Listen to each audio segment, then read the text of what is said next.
And the president is threatening significant cuts in federal funding to sanctuary cities and states, including New York, New Jersey, and Connecticut. But after a White House meeting, border czar Tom Homan said no decision had been made about the exact nature of the cuts, which are supposed to take effect in 2 weeks.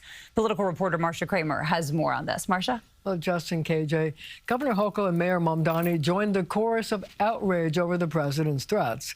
But it's clear that Tom Homan expects to have a far different relationship with Mamdani than he did with Eric Adams.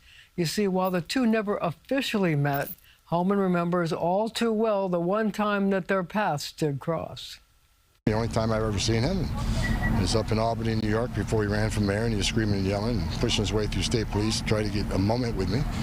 But I was too busy eating my apple and ignoring him. Border czar Tom Homan, who had a cordial relationship with Eric Adams, recalling today his March 2025 meetup with Mamdani when he went to Albany to seek support for arresting immigrants with criminal backgrounds. Mamdani's campaign put out the video.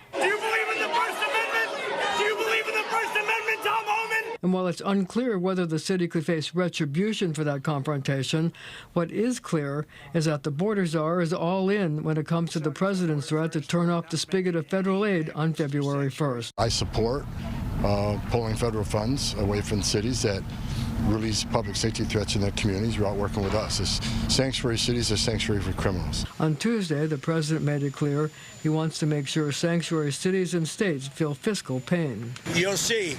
It'll be significant.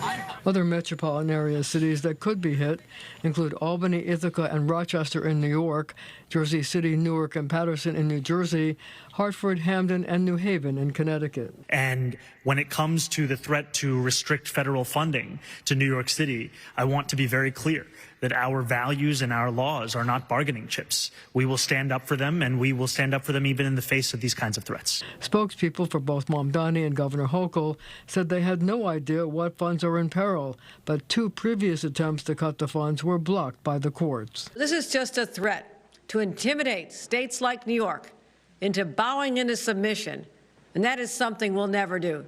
So I say this, you touch any more money from the state of New York, we'll see you in court. Now, the move comes among heightened tensions over the actions of ICE agents, the recent shooting of the Minneapolis woman, and the arrest of a New York City Council staffer.